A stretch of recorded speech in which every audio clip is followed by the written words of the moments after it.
बिस्मिल्लाहिर्रहमानिर्रहीम। अच्छा, quantitative analysis अब हम करते हैं। हमने जो बातें वहाँ पे की क्वालिटेटिव एनालिसिस में कि ब्राइट फ्रिंजेस की विड्थ भी बराबर है, डार्क फ्रिंजेस की विड्थ भी बराबर है, तमाम फ्रिंजेस की इंटेंसिटी भी सेम है। दैट इज के ब्राइट फ्रिंज की इंटेंसिटी, एक ब्राइट फ्रिंज की इंटेंसिटी दूसरी तीसरी चौथी तमाम ब्राइट फ्रिंजेस की इंटेंसिटी के बराबर होगी, और डार्क फ्रिंजेस की इंटेंसिटी तमाम डार्क फ्रिंजेस की इंटेंसिटी भी आपस में इक्वल होगी। तो फ्रिंजेस की विड्थ, फ्रिंजेस का साइज तमाम आपस में इक्वल है। इसको वेरीफाई करेंगे, condition for constructive and destructive interference find करेंगे, और फ्रिंजेस की विड्थ का फार्मूला निकालेंगे और वेरीफाई करेंगे कि तमाम फ्रिंजेस की विड्थ भी आपस में सेम है।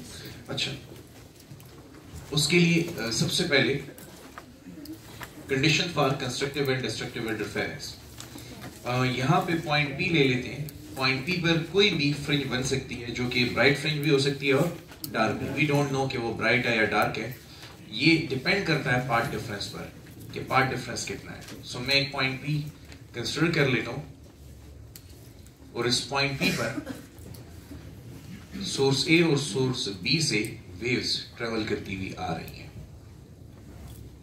पॉइंट पी का जो फासला है सेंटर ऑफ द स्क्रीन से OP, उसको आप Y से रिप्रेजेंट कर सकते हैं। This is Y, the position of fringe on the screen.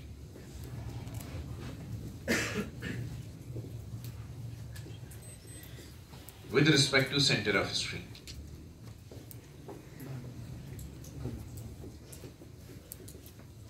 आप ये भी कह सकते हैं Y is the vertical displacement. जैसे X हॉरिजॉन्टल डिस्प्लेसमेंट होती है, तो Y is the vertical displacement from the center of the screen to the point P where the fringe is located.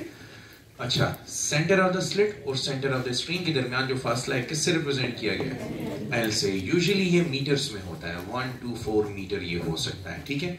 और ये जो स्लिट्स का साइज है, लाइक स्लिट A का साइज और स्लिट B का साइज, ये माइक्रोमीटर्स में होता है या मिलीमीटर्स में होता है। It is very small, should be comparable to wavelength of the light. ये लाइट की वेवलेंथ के कंपेरेबल होना चाहिए। अच्छा, फर्ज कीजिए ये रे 1 है और ये रे 2 है, तो स्टूडेंट्स ये बताइए कि क्या रे 1 और रे 2 ने इक्वल डिस्टेंस कवर किया? नहीं। किस रे ने ज्यादा डिस्टेंस कवर किया? हाँ, तो हम पाथ डिफरेंस कैलकुलेट कर लेते हैं। सो we'll drop a perpendicular, we'll try to drop a perpendicular from this point, from slit A to the point on the ray B. इसको आप A, B, इसको आप D कह दें, तो ये फासला BD ये क्या कहलाएगा? पाथ डिफरेंस कहलाएगा, ठीक है। यहाँ पे बनने वाला एंगल आप थीटा कंसिडर कर लें, तो ये अप्रोक्सीमेटली एक राइट एंगल ट्राइंगल है, ठीक है। This is a right angle triangle, और I want to find the equation of path difference.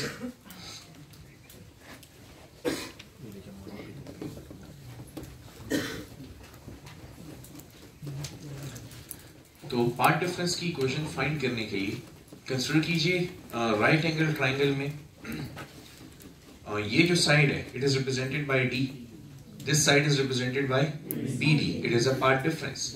तो अगर आप नोमेनक्लेचर इसका लिखें तो एक है आपके पास BD जो कि पार्ट डिफरेंस को रिप्रेजेंट कर रहा है, एक है आपके पास AB जो distance between the centre of the slit को रिप्रेजेंट कर रहा है। और अगर आप ट्रायंगल में देखें, थीटा के अपोजिट ये साइड कौन सी है? परपेंडिकुलर है, और लेंथिएस्ट साइड हाइपोटेन्यूज है। This is hypotenuse. अगर परपेंडिकुलर और हाइपोटेन्यूज पता हो, ये तो हमें नहीं पता कि बेस AD कितनी है, उसके लिए कोई सिंबल नहीं है यहाँ पर।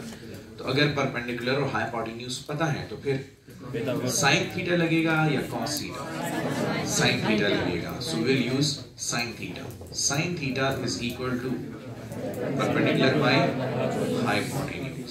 Sign theta is equal to perpendicular की वैल्यू BD और हाइपोटेन्यूज की value AB।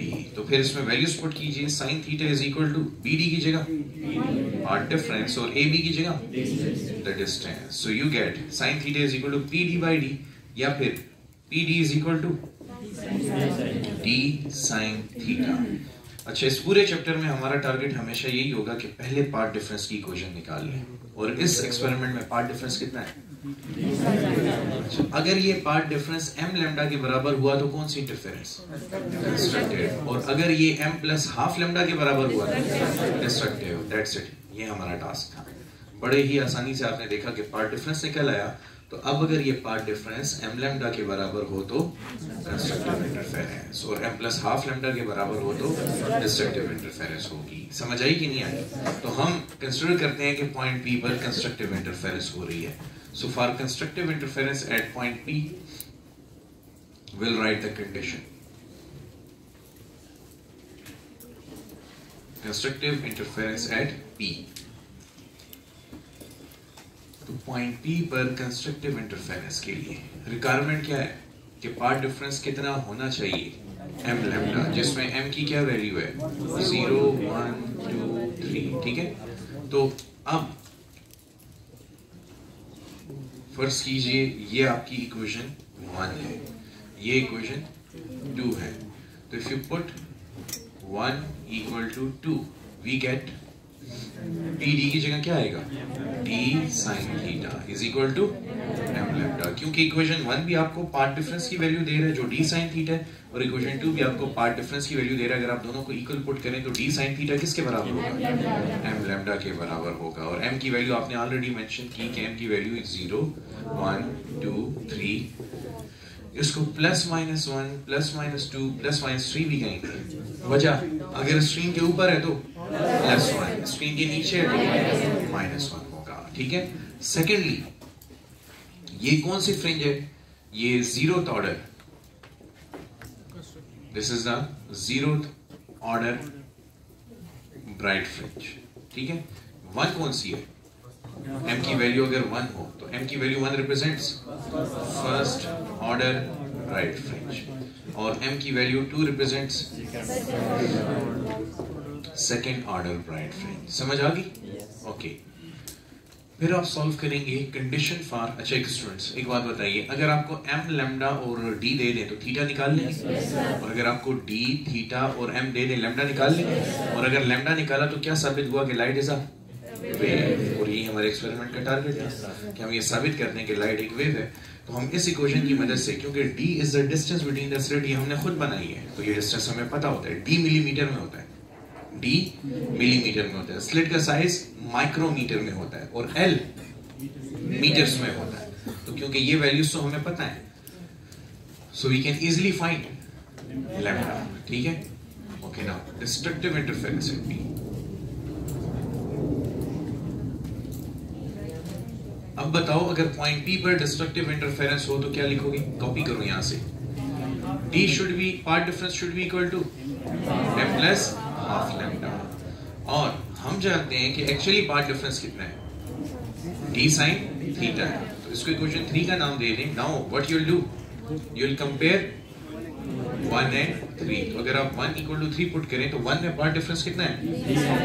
Put the values here, d sin theta is equal to m plus half of lambda. समझ आई? Okay, now these are over. Let's say this is equation A, which is condition for constructive interference, and this is equation B, the condition for destructive interference. अब इस बात का जरा ख्याल रखना है, m की वैल्यू 0, m की वैल्यू 1, m की वैल्यू 2, m की वैल्यू 3 हो सकती है। अच्छा इधर देखो, m की value 0, 0th order bright fringe, m की वैल्यू 0, 0 ऑर्डर डार्क फ्रिंज नहीं होगा, ये फर्स्ट ऑर्डर डार्क फ्रिंज है, क्योंकि जो 0 ऑर्डर फ्रिंज होती है वो स्क्रीन के सेंटर पर है और वो ब्राइट है। तो अब आप स्क्रीन के सेंटर से ऊपर जाएंगे तो ये फर्स्ट ऑर्डर डार्क फ्रिंज होगी। तो याद रखिए, डार्क फ्रिंजेस के लिए कोई 0 ऑर्डर नहीं होता, ये पुट करने से आपको मिलेगा first order dark fringe. m की वैल्यू 1 पुट करने से, m की वैल्यू 3 पुट करने से ये थर्ड ऑर्डर डार्क फ्रिंज मिल जाएगी। समझ आ गई? तो अब अगर आपको d थीटा और m दे दें तो लैम्डा निकाल सकते हैं, ठीक है। तो इसमें क्वेश्चन में आपको ये भी कह सकता है कि आप first order like d, theta छोड़ देगा, लैम्डा भी बता देगा, लैम्डा m और थीटा d बता देगा, और थीटा पूछेगा फर्स्ट ऑर्डर डार्क फ्रिंज के लिए भी और फर्स्ट ऑर्डर ब्राइट फ्रिंज के लिए भी। अगर फर्स्ट ऑर्डर ब्राइट फ्रिंज हो तो m की वैल्यू 1 ही है, लेकिन अगर फर्स्ट ऑर्डर डार्क हो तो m की वैल्यू 0 पुट करेंगे। Is it clear? अच्छा, मुश्किल था? If you see construction is really very simple. Path difference की क्वेश्चन मैं आप लोगों को चैप्टर 8 से प्रैक्टिस कराता चला आ रहा हूँ इन एंटिसिपेशन। मुझे पता था ये मैंने एक दिन आपको करवाना है। उसमें आज जस्ट आपने इतना किया कि एक राइट एंगल ट्राइंगल कंसीडर कर लिया, इस साइड की लेंथ को PD, इस साइड की लेंथ को D, इधर बनने वाला एंगल थीटा, और आपने कंस्ट्रक्शन वहां पे कंडीशन लगा दी। पहले पार्ट डिफरेंस फाइंड किया और चैप्टर 8 में पढ़ा था कि अगर पार्ट डिफरेंस m लैम्डा है तो constructive interference, m plus half lambda है तो destructive. You just did only one thing. Her experiment में हम इस चैप्टर में यही करेंगे कि क्या निकाल लेंगे? Part difference. और जब भी पार्ट डिफरेंस मिल जाएगा समझो कि एक्सपेरिमेंट खत्म हो गया, क्योंकि हमें पता है अगर वो पार्ट डिफरेंस m लैम्डा है तो इस पॉइंट पर कौन सी फ्रिंज बनेगी? राइट फ्रिंज बनेगी। Due to which interference? Constructive. और अगर वो path difference m plus half lambda है तो इस पॉइंट पर कौन सी फ्रिंज बनेगी? Dark fringe. Due to which interference? Destructive interference. समझ आई? This chapter is considered among the toughest chapters of first year. और यहाँ पे आपके कुछ सीनियर्स बैठे हुए हैं, तो अगर आप उनसे पूछे उन्होंने ये चैप्टर्स छोड़ दिए होंगे कि ये नहीं आते, नहीं समझ ही नहीं आते, लेकिन इंतहाई आसान है, इंतहाई। एटीट्यूड की बात है, अपना एटीट्यूड आपका किस टॉपिक की तरफ, क्या एटीट्यूड है, पढ़ा रहे हैं आपको, वो मेहनत कर रहे हैं, आप पढ़ रहे हैं, आप खुद मेहनत कर रहे हैं, तो आपको समझ आएगी। जैसे देखें ना, हमारे पास एशियन एटीट्यूड है। There is a difference between Asian attitude and Chinese attitude. तो चाइनीज एटीट्यूड है, if someone can do it, I can also do it. अगर कोई और कर सकता है तो मैं भी कर सकता हूँ, ठीक है? And if someone can not do it, I must do it. अगर कोई और नहीं कर सकता तो फिर तो मैं जरूर करूँगा। हमारा जो एशियन एटीट्यूड है जिसके साथ हम ग्रो कर रहे हैं, माशाल्लाह बड़ी तरक्की की हम, कि if someone can do it, let him do it. And if someone cannot do it, wallah, how can I do it? तो अगर कोई कर रहा है तो उसको करने दो, और कोई नहीं कर सकता, अगर वो नहीं कर सकता तो मैं कैसे करूँगा? We don't challenge yourself. जब भी टफ सिचुएशंस आती हैं तो हम कहते हैं यार इसको स्किप करो, बस ये और लोगों से नहीं हुआ तो हम भी नहीं कर पाएंगे। तो हिस्ट्री बनती वहीं पे कि अगर कोई और नहीं कर पा रहा तो मैं ट्राई करूँ, मैं कर गया तो हिस्ट्री है। समझ आई कि नहीं आई? Okay, let's go to the next task. Equation for position of the fringe. Equation of position for the fringe. ठीक है? तो फ्रिंज की पोजीशन को लोकेट करने के लिए अब हम एक और ट्रायंगल कंसीडर करेंगे। Give me this.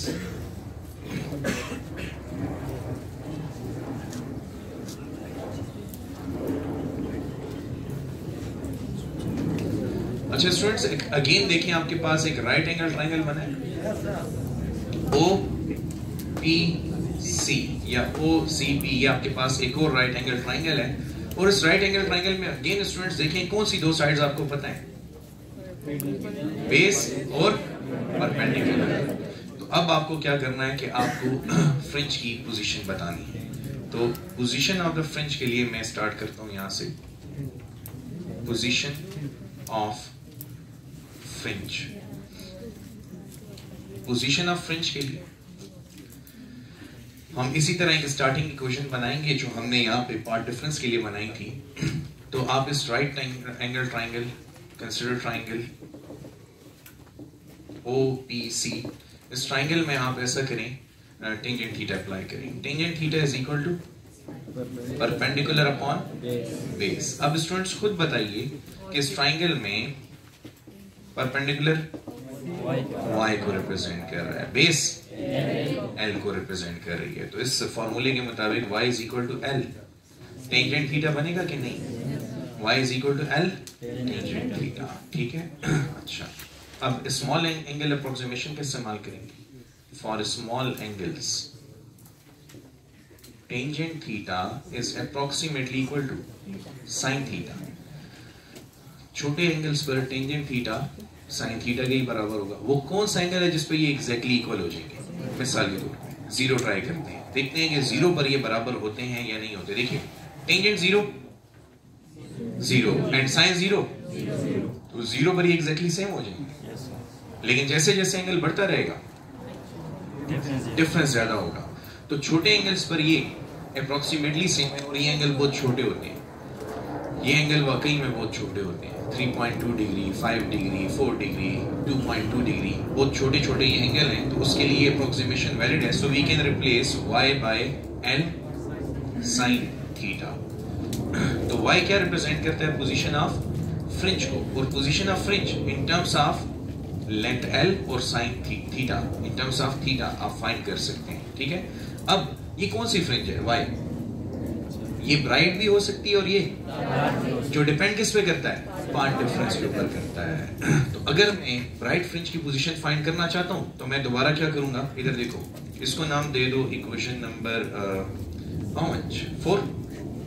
इसको 4 का नाम दे दें, और अगर आप इक्वेशन a से साइन थीटा की वैल्यू उधर पुट कर दें तो ये कौन सी कंडीशन है? तो बताओ फिर वो कौन सी फ्रिंज की पोजीशन होगी? ब्राइट फ्रिंज की. और अगर आप इस इक्वेशन से साइन थीटा की वैल्यू निकाल के पुट करते हैं तो ये कौन सी कंडीशन है? डिस्ट्रक्टिव इंटरफेरेंस की. तो फिर वहां पे कौन सी फ्रिंज की पोजीशन आएगी? डार्क फ्रिंज की पोजीशन आएगी. So the only thing left is कि आप 4 को a के 4 में a से वैल्यू पुट करें और 4 में b से वैल्यू पुट कर दें. ठीक है. So let's go, we do it now. Position of bright fringe. तो ब्राइट फ्रिंज की पोजीशन के लिए YB लिख देते हैं. तो YB is equal to L sin theta, and condition for constructive interference is d sin theta is equal to, hence sin theta is equal to m lambda upon d. Now put the values of sin theta from this equation in above equation. तो आपके पास ये result अगर यहाँ पे put किया जाए क्या बनेगा? YB is equal to L m lambda upon d. So you get YB is equal to m lambda L upon d. समझ आ गई? अच्छा, this is the equation for position of mth order bright fringe. अब आपको first order, second order, third order, जितने भी order की bright fringe चाहिए मिल जाएगी. मिसाल के तौर पे m की वैल्यूज याद है क्या थी? 0, 2, 3. तो वो +-1 +-2 वो आपकी मर्जी है, स्क्रीन के सेंटर के ऊपर फाइंड करते हैं या नीचे. लेकिन देखो इक्वेशन बड़ी जबरदस्त तरीके से अपने आप को वेरीफाई भी कर लेगी.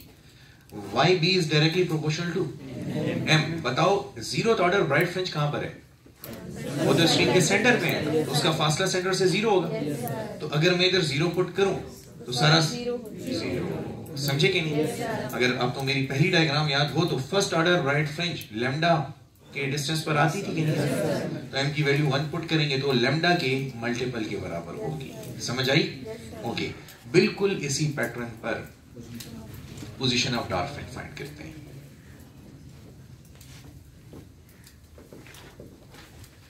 ओके स्टूडेंट्स, बताइए अब YD को किसके बराबर लिखूं? YD is L sin theta. YD is L sin theta. और अब L sin थीटा की वैल्यू के लिए हमें कंडीशन फॉर डिस्ट्रक्टिव इंटरफेरेंस चाहिए. तो D sin theta is equal to m plus half lambda. Now sin theta is equal to m plus half lambda upon d. So we'll put the values of sin theta from this equation in above equation. We get YD is equal to L m plus half lambda upon d.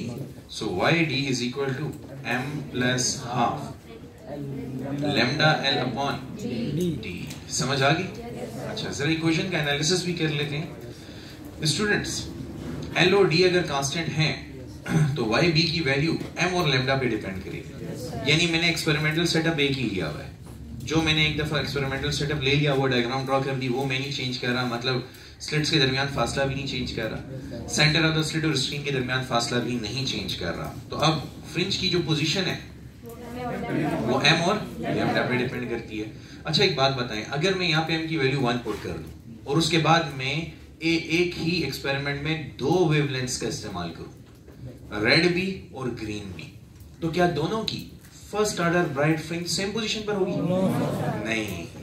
क्यों? Lambda different है. मिसाल के तौर पे ये screen है और ये एक स्लिट, ये दूसरी स्लिट. अब यहां पर इन दोनों पर ब्लू लाइट भी फॉल कर रही है और ग्रीन लाइट भी फॉल कर रही है. ठीक है. ग्रीन लाइट भी एट द सेम टाइम यहाँ से पास हो रही है। तो मैं आपसे ये जानना चाहता हूँ कि फर्स्ट करो अगर फर्स्ट ऑर्डर ब्राइट फ्रिंजेस एक यहाँ पे बनी है, इसको मैं लिखता नहीं हूँ, एक कलर की bright order fringe position A पर बनी है और एक कलर की bright order first order bright fringe जो पोजीशन बी पे बनी है, तो कौन से पॉइंट पर ग्रीन कलर होगा, कौन से पॉइंट पर ब्लू कलर होगा? अच्छा, इसको समझने के लिए हमें ये लिखना पड़ेगा VIBGYOR, ठीक है। अब टारगेट करें, किस कलर की वेवलेंथ ज्यादा है, ग्रीन या ब्लू? ग्रीन की wavelength lambda G is greater than blue, blue की फ्रीक्वेंसी ज्यादा है, तो जिसकी वेवलेंथ ज्यादा होगी उसका फासला भी स्क्रीन के सेंटर से ज्यादा होगा, क्योंकि fringe position is directly proportional to lambda. तो इसका मतलब कि पॉइंट बी पर कौन सी वेवलेंथ होगी? पॉइंट बी के ऊपर ग्रीन कलर की फर्स्ट ऑर्डर ब्राइट फ्रिंज होगी, ठीक है ना। पॉइंट बी पर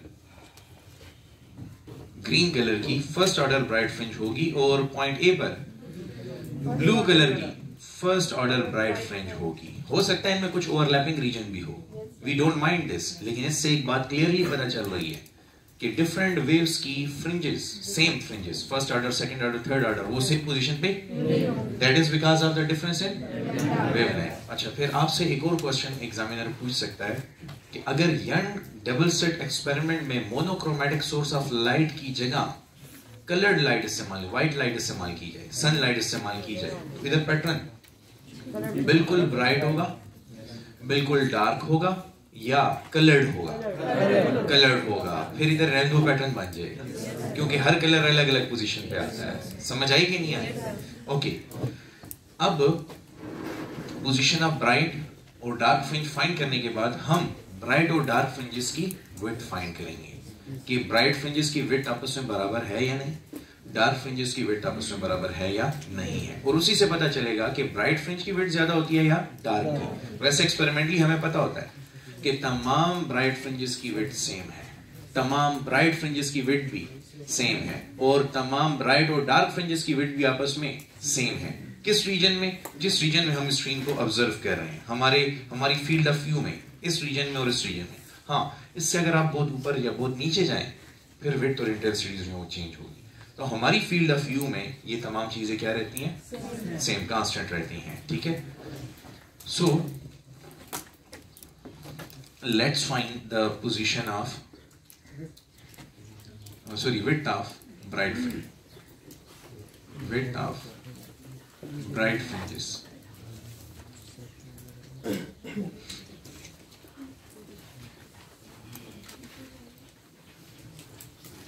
अच्छा, ब्राइट फ्रिंजेस की विड्थ फाइंड करने के लिए आपको कंसेक्यूटिव ब्राइट फ्रिंजेस को सब्ट्रैक्ट करना पड़ेगा। इधर आ जाते हैं, YB is equal to M lambda L upon D। तो अगर मैं कंसेक्यूटिव ब्राइट फ्रिंजेस को सब्ट्रैक्ट कर लूं तो मुझे विड्थ मिल जाएगी, ठीक है। तो ऐसा करते हैं कि Y1B, या ऐसे भी कर सकते हैं YMB is equal to M lambda L by D, और YM plus 1B is equal to M plus 1 lambda L by D। इसका फिजिकली मीनिंग क्या होगा कि अगर ये फर्स्ट ऑर्डर है तो ये कौन सी होगी? सेकंड ऑर्डर होगी। मैं दोनों तरीकों से करके बताऊंगा। अब हमें फाइंड सब्ट्रैक्ट कर लेना है इन दोनों को, तो YM plus 1 into B minus YMB is equal to value M plus 1 lambda L by D minus M lambda L by D। अच्छा, इसको अंदर मल्टीप्लाई करते हैं, M lambda L by D और lambda L by D into 1 lambda L by D, ठीक है, lambda L upon D minus M lambda L by D। बताइए cancel होके क्या देगा? और इसको मैं डेल्टा वाई बी से रिप्रेजेंट कर देता हूँ। This is the width of the fringe, तो it is equal to lambda L upon D. अच्छा, और अगर आप इसमें वैल्यूज पुट करके सॉल्व करना चाहते हैं तो you should do it like this, like अगर मैं y1 फाइंड करूंगा तो y1 किसके बराबर होगा? इधर m की वैल्यू 1 होगी, y1 किसके बराबर होगा? और अगर इधर मैं m की वैल्यू 2 पुट कर दूं तो ये फर्स्ट ऑर्डर ब्राइट, ये सेकंड ऑर्डर ब्राइट, तो 2 लैम्डा l अपॉन d। अब जब मैं डेल्टा y फाइंड करूंगा, delta y is equal to y2b minus y1b, तो y2b 2 lambda l by d minus lambda l by d, तो 2 lambda l by d minus 1 lambda l by d is 1 lambda l by d। दोनों result same है। अच्छा, बिल्कुल इसी तरह width of dark fringes.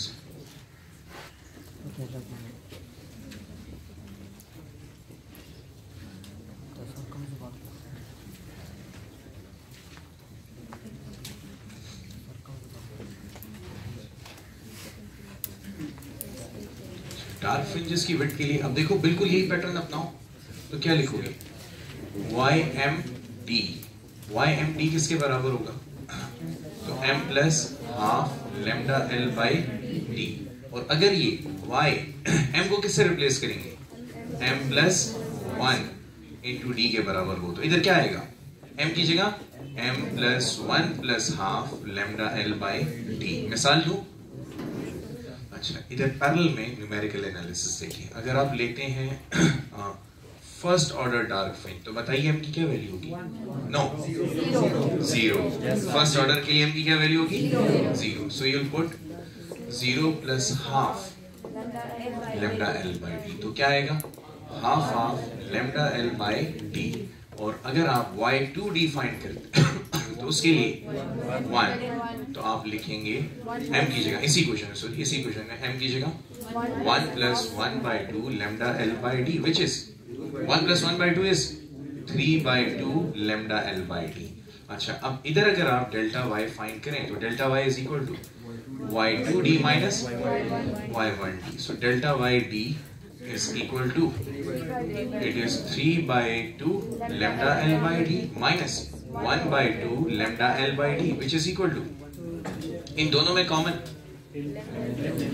3 minus 1, और जो common था वो था lambda l by 2d। 3 minus 1 2 lambda l by 2d, 2 और 2 cancel, result lambda l by d is same as width of bright fringe. अच्छा, अगर आप इसके थ्रू भी सॉल्व करना चाहते हैं, ये अंडरस्टैंडिंग के लिए करवाया है, पेपर में आप इस तरह कर लें, इस तरह भी कर लें तो भी मार्क्स नहीं कटते। आपको जो कन्वीनियंट लगे आप पेपर में सॉल्व कर लें, लेकिन ये जनरल फॉर्म है कि कोई भी 2 mth ऑर्डर डार्क फ्रिंजेस हो, कंसेक्टिव डार्क फ्रिंजेस, सब्ट्रैक्ट करें, रिजल्ट सेम होगा। ये आपने सिर्फ स्पेसिफिक केस के लिए किया है कि अगर फर्स्ट ऑर्डर डार्क को और सेकेंड ऑर्डर डार्क को सब्ट्रैक्ट किया जाए तो क्या होगा। अच्छा, अब अगर आप करेंगे ym plus 1d minus y md, तो उससे क्या रिजल्ट आएगा, m plus half, no m plus 1 plus half into lambda l by d minus m plus half lambda l by d। Okay, अब इस लैम्डा l बाई d को अंदर multiply कर देंगे तो इसको नाम दे दें डेल्टा y d का, the width of the dark fringes. और देखो lambda l by d multiply with m becomes m lambda l by d plus lambda l by d multiply with 1 lambda l by d plus lambda l by d multiply with 1 by 2, तो 1 by 2 lambda l by d minus, ये minus sign अंदर multiply होगा तो minus m lambda l by, और फिर plus minus half lambda l by d। Okay, कुछ cancel हो रहा है, तो ये plus lambda l by d और minus lambda l by d, ये plus lambda l half of plus lambda l by d और minus half of lambda l by d, क्या बच गया, तो it proves that the width of dark fringe is equal to the width of bright fringe। समझ आ गई? अच्छा, यानी कि अब मैं इन जनरल ये लिख सकता हूं